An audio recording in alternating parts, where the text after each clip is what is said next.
ये जो मणिपुर पे जो घटनाएं हो रही है और हाल ही में जो वीडियो आया उस पे आपकी टिप्पणी, आपने पूरा देश को देखा, तो उस पे ऐसी घटनाएं हो रही है इस देश में, तो आपको क्या लगता है, आपको क्या महसूस हुआ? देखिए, मणिपुर भारत का बहुत एक आदरणीय राज्य है। मणिपुर के लोगों ने भारत के साथ आजादी मिलने के बाद विलय किया था।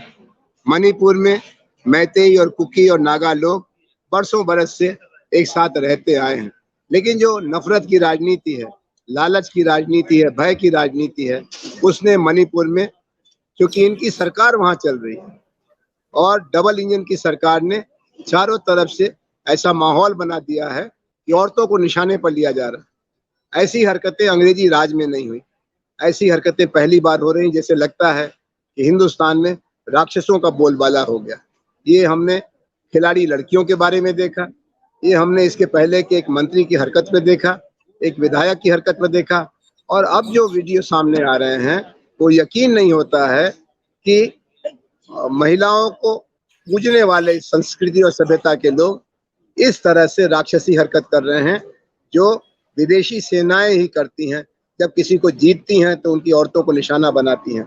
मणिपुर में जो हुआ उससे सारा देश शर्मिंदा है। हम माफी मांगना चाहते हैं मणिपुर की बेटियों और बहनों से, हम माफी मांगना चाहते हैं भारत माता से, लेकिन हम खाली माफी नहीं मांगेंगे, हम घाव पर मलहम भी लगाएंगे। राहुल गांधी मणिपुर गए, उनको जाने नहीं दिया, और प्रधानमंत्री जाते नहीं हैं। कैसे मणिपुर के लोग भारत के साथ अपने को जोड़ के रखेंगे? अगर न्याय का राज्य नहीं रहेगा, सम्मान की व्यवस्था नहीं रहेगी, तो देश बिखर जाएगा। ये देश तोड़ने वालों के हाथ की हुकूमत है और इसको देश ने पहचान लिया है।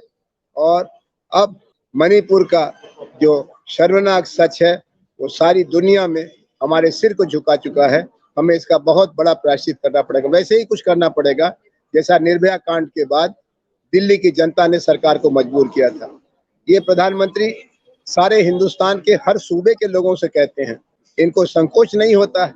ये मणिपुर के बारे में जहां उनकी सरकार जिम्मेदार है, दिल्ली से लेकर के इम्फाल तक इन्हीं का राज है, ये किससे कह रहे हैं? अभी तक इन्होंने 1 या 2 लोगों को पकड़ा है, दर्जनों या सैकड़ों की भीड़ ने हरकत की है, और न गृह मंत्री भारत को मालूम, न प्रधानमंत्री भारत ने कोई कार्रवाई की। ये सरकार चल रही है या खाली मोदी और अंबानी के लिए आप देश को बेचने का काम कर रहे हैं? आपका काम है देश में संविधान की रक्षा, देश के नागरिक का सम्मान। ये जो बेटियां मणिपुर में शिकार बनाई गई, ये भारत की नागरिक नहीं थी, ये भारत माता की बेटियां नहीं थी, ये थी, लेकिन आप उनके साथ विदेशी जैसा बर्ताव कर रहे हो, और इसका बहुत दूर तक हमें खामियाजा भुगतना पड़ेगा। बहुत बहुत शुक्रिया आनंद जी, आपने हमारे साथ बातचीत की और आगे बहुत भी धन्यवाद, बहुत धन्यवाद। धन्यवाद।